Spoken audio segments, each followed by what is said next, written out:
What's up, guys? It's TechnoViking23 coming to you today with a little commentary about Destiny. And today we're actually going to be discussing a few things that came out in Bungie's weekly update this afternoon, because some of these are a little bit major in terms of the changes they are making it to the game. Now, if you watched my earlier video I did about the stream reveal on Wednesday, I did make a point to mention that you don't have to actually purchase in order to be able to get to level 40 and access the light level system and some of the new armor and gear and vendors in the tower. And that is still the same, but of course this is Bungie and Activision, so you knew they were going to put something in the game to sort of make you want to purchase the Taken King, or make you have to purchase the Taken King. And that's something they did kind of go over in the weekly update. We're going to go over that here in just a minute. They kind of recapped the stream where they covered the strike, and of course they made it seem like their stream was amazing, and they're like, oh, we kicked so much butt, the Dreadnought and all this, but those of us who watched it know the stream was pretty lackluster. But moving on, so they actually have Luke Smith is doing part of the weekly update this week, and he is talking about in-game activities in Destiny, and basically how they wanted to try to change those up with the Taken King. They are making some pretty major changes to some activities that are already in the game, and the first change they're going to be making is with the Nightfall Strike. If you guys know, the Nightfall Strike is basically a really hardcore version of one of the strikes from the Strike playlist. They put burns on them and all kinds of different modifiers and make them really difficult to beat. And if you die, if your team wipes, then of course it kicks you back to orbit and you have to start all over again, no matter how far along you were in the strike. So Luke Smith comes on and he says, our desired Nightfall experience is the weekly ritual where you get together with your friends and test a thumb skill and allow players to optimize for gear. And he says burn skills, the burn modifiers motivate different weapon use, and now the new burn resistances on armor are going to motivate different types of armor use. So they're hoping there's going to be more gear variety used in the game, which of course is only going to be capable if Bungie gives us some better and more varied gear. But that's not the main thing they're talking about here. He basically says that the death penalty of being kicked to orbit often leads players to feeling forced to play too safe rather than running through the world as a monster-killing machine. They also said they did not like the Year 1 Nightfall because players could feel forced to play the Nightfall as early as possible in the week to maximize their experience gain. Of course, you guys know if you beat the Nightfall Strike, you get that little blue icon over your head, the little flames around your head, kind of reminiscent of what they used to do in Halo. And then you got a big experience buff that applied to all your gains for the rest of the week, whether you were doing the Crypt Arc or if you were turning in bounties and things. You got more experience for all those turn-ins and things than you normally would. It was only about a 20% increase, but it definitely helped to level up factions faster, level up the Crypt Arc faster. It even works for House of Judgment with Varix, the Queen's Wrath, all that stuff. So people were always running those on Tuesday, so you had the buff for the rest of the week. And they said they don't like how players were forced to do that. I don't really see where anybody was forced to do that, because it's not like you really need a ton of XP in this game to reach max level. XP really just comes into play when you're trying to level up your gear at endgame. And I don't really see that players were forced to do the Nightfall. I've never felt like I was forced to do the Nightfall to advance, in the game. So I really don't understand where they're coming from. But they are now going to remove the XP buff and the reputation buff. So that won't be there anymore, and he says that is shelved until they can find something closer to its original intent, which is a mark of prestige for having achieved something that was challenging. So that Nightfall XP and reputation gain buff is going away, and of course they said they're gonna try to figure out a way to redo it. We've heard this language from Bungie before, which basically means that could happen in 2 weeks or it could happen in 6 months. So who knows? Take that with a grain of salt. They are also removing the penalty for death in the Nightfall Strike. Now when your team wipes, you will just have to kind of start over.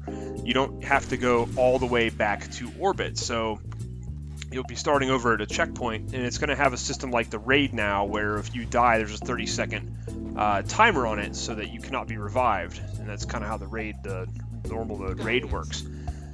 So that's a pretty drastic change. They're removing basically the penalty for dying in the Nightfall Strike. That's taking a lot of the challenge out of it, I think, personally. They said players were playing too defensively. I honestly have never had an issue with that. The Nightfall Strike is some of the hardest content in the game. It's supposed to be difficult, and quite honestly, Bungie has been doing this thing where they've been dumbing down a lot of the content for Taken King. I don't know if they're trying to appeal to a more casual player base, but that's kind of what it feels like. And I've never had an issue with the Nightfall Strike being hard. I mean, if you don't have elemental primaries, it can be kind of difficult, but it's still doable. I've soloed a few of them. It's just really not that difficult to do the Nightfalls every week in terms of just having to play a little safer. But I really don't like the fact they're taking out that penalty for dying, and that's something that goes back to some of the older Halo games where if you died, even if you were with a teammate and one of you died, you had to restart the entire level. That was something that's kind of harkens with Bungie all the way back to the Halo days. So I'm not sure I'm a big fan of this change. Like I said, it seems like they're really dumbing it down, making it a little bit easier. So that's one of the major changes coming with the Nightfall Strike. The other big change with the Nightfall Strike is that it will now require you to be level 40 before you can unlock it. So you won't be able to play the Nightfall Strike until you hit max level in the game. Before it was level 26, I believe. And I don't really have a huge issue with that. I have a problem, though, with something that's I'm going to mention here in a minute once we get through the other major change they're doing to the weekly strike. The weekly heroic dedicated strike is actually being removed from the game. So they're no longer going to have a dedicated weekly heroic strike. Right now, you can currently do the weekly heroic strike on one of 3 difficulty levels for 3 strange coins on each difficulty level, or you can just do the hardest to get 9 strange coins altogether. And that is going to be going away. So they will no longer reward strange coins either. You're now only going to get legendary marks when you do the first completion of the week on that. There's going to be a new legendary strike playlist, which is going to allow you to basically do that instead of the weekly strike. Each week players will receive bonus legendary marks from the weekly heroic playlist. These rewards will be received at the account level rather than the character level, as was the case with year 1 weekly rewards. So you're going to get those on your account, not necessarily per character. They made this change so that players would be able to focus on a single character. They say it's too much of a job sometimes to try to have 3 different characters in the game, which is somewhat true. I do agree with that a little bit, but again, it's another major change they're making to a current way the game works, which is going to probably have a little bit of a mixed reaction from certain people. So also the weekly heroic playlist, or whatever they're going to have now, is going to require level 40, just like the Nightfall Strike. They're also removing the weekly cap on legendary marks and how many you can earn, which we already knew them, but they mentioned that quite a long time ago.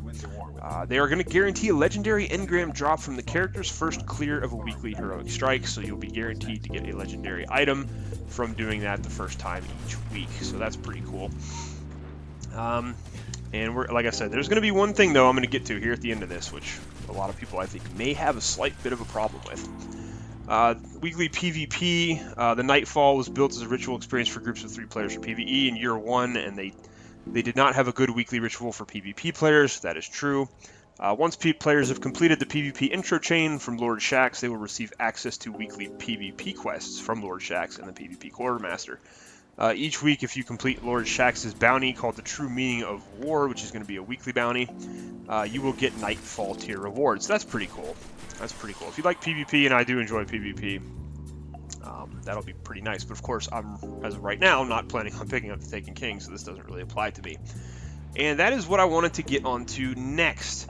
At the end of all this little thing where Luke Smith talks about all the changes they're making, all the major changes to the weekly, to the Nightfall, requiring level 40 now, he goes on to say that, did we mention that you'll need to confront the immediate threat first? Oryx lies between you and these challenges. You'll need to survive his wrath to partake in the new endgame activities. So this can be read one of 2 ways. Again, this is Bungie, so of course they say something, they don't very clearly communicate it. This is something that's causing a little bit of confusion on the forums, because some people are wondering, does this mean just complete the Taken King story missions? Does this mean you have to beat Oryx in the raid before you can play the in-game content? There's a lot of confusion there. And of course, like I said, it's Bungie. They usually, when they communicate something, it's not very clear. and it usually just leads to a lot more questions than answers, and that's been a problem with some of their streams. It's been a problem with some of their weekly updates. I personally am going to err on the side where you have to just beat the Taken King story missions in order to unlock all of this. I think if they gated the end game, especially the Strike playlist and the Nightfall, behind having to beat the raid, I think the forums would absolutely burn. I don't think they're that dumb. I hope they're not that dumb. Personally, myself, I would really be upset by that kind of change. That is ridiculous, requiring people to play the raid in order to get to the end game levels. So I don't think Bungie is that stupid. I don't think that's what they're going to do. I think it just means you're going to have to beat the Taken King story missions. However, either way it's interpreted, either way they're actually intending it. The problem now is that unless you have the Taken King expansion, you will not be able to play those Nightfall Strikes. You will not be able to play that weekly playlist to get those legendary marks. So you are effectively going to be gated from doing that in-game content unless you buy the DLC. And as many of you know, in the past, if you did not buy the DLC, like let's say you didn't buy Dark Below, you didn't buy House of Wolves, it didn't necessarily mean you couldn't play other activities in the game. It meant that you just the week that Nightfall came up or that weekly heroic strike came up and it was one of the new strikes from the DLC, you just couldn't play it. You had to wait till the next week, which frustrated some people, but you know, you do have to kind of gate that off if the people didn't buy it. But now, instead of doing something like that, they are basically gating you from all in-game content unless you buy the DLC. So if you don't pick up the Taken King, like I said, you can still play, you can still get to level 40 and do all that stuff. You will not be able to play any of the Nightfall Strike content. You will not be able to play this new weekly heroic playlist they're talking about doing. And I think that's pretty drastic. That's a pretty drastic change, requiring having the DLC content to unlock some of the end game. So let me know what you guys think about that. Is that a big deal? What do you guys? I think that's just kind of another, I don't know, slap in the face from Bungie Vision, because they don't want people who don't buy the DLC to be able to play some of the content. They want to force you in a way to have to purchase that. That's exactly what I think they're doing there. Maybe that means their sales of Taken King aren't that great. Who knows? But I think that is definitely a plot on their part to make you want to buy the expansion, since you won't be able to access some of that in-game stuff. I could go on and on about that, and again, I'm pretty sure that's what it is, because that's the way Bungie and Activision have pretty much acted this whole time. It's all about making more money with Destiny and giving us, not giving us a full experience. It's all about charging us for as much as they possibly can and milking us for as much money as they possibly can, which is something I've covered in depth here on this channel. So, but anyways, that's going to pretty much do it for that. I don't want to get on a rambling tangent here like I sometimes do, and I just would love to hear what you guys think about that. Do you think they're going too far now by requiring all the in-game activity, strikes, and things like that to have you purchase Taken King, whereas before, even if you didn't buy the DLC, you could still do some of the in-game stuff. You could still do the Nightfall Strike. It just depended on what it was that week. Let me know what you guys think. Now, the other interesting thing that came out of this weekly update is Bungie did do an interview with Edge Magazine. They link it in the update if you want to go pay for it and buy it.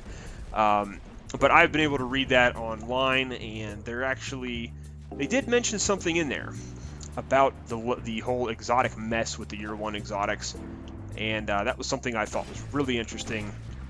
And the fact is, they did say that when the game launches, there's only going to be a certain number of exotics that have Year 2 variants. And of course, you guys know there was a huge uproar after the first stream where they basically went over those Year 2 exotics, and we didn't see certain exotics like Yallarhorn and Thorn and other things. And people went kind of nuts about that and got pretty upset. And I got on there and said it's a pretty bad idea for them to get rid of those exotics. I personally think the game needs more gear, not less gear, even if it means bringing Year 1 stuff forward. I'm of the opinion where more is only better in this game. I think part of the problem is Bungie is sort of punishing players for their failure to create interesting and new exotics. The problem with the game was that Vanilla Destiny came out and had some of the best exotics in the game. And then the Dark Below and House of Wolves has kind of failed to live up to that. There have not been a lot of great exotics with either of those. And there are exceptions, of course, but those expansions have really not had a whole lot of great exotics. And instead of Bungie taking those away from players and making you use new Year 2 exotics, I really think they just need to do a better job overall of putting exotics in the game. So that's one thing I'm really excited about. That they did say that Year 2 versions of all exotics will eventually be available. after the game comes out, but they won't be initially when Taken King comes out. You'll have to wait a little while, but you will eventually see Thorn, Yalahorn, and all those apparently getting a year 2 version. So that's good news. Like I said, more gear is better. I think it just needs to be on Bungie to create gear people want to use over that year 1 stuff that we've got kind of attached to. You know, that's part of the thing. Instead of taking away gear, give us better gear to use, and this game definitely would not suffer for having more gear, especially if it's better gear. So that's just one thing I think that's really great thing. I'm going to link to that weekly update down below so you guys can go read that and check it out if you want to. Some good stuff there. Like I said, some very interesting information about what they're doing to in-game content in terms of how the Taken King is going to work now. Where, like I said, you are going to be forced to buy the Taken King now if you want to continue to play in-game strikes, Nightfall, things like that. So, guys, definitely let me know what you think about some of the decisions Bungie is making. I think it's just kind of more of the same stuff from them. But that's pretty much it, guys. Hope you guys enjoyed the video. Be sure to go check out the weekly update. Let me know what you think about it. As usual, thanks for watching, guys, and I will see you again next time.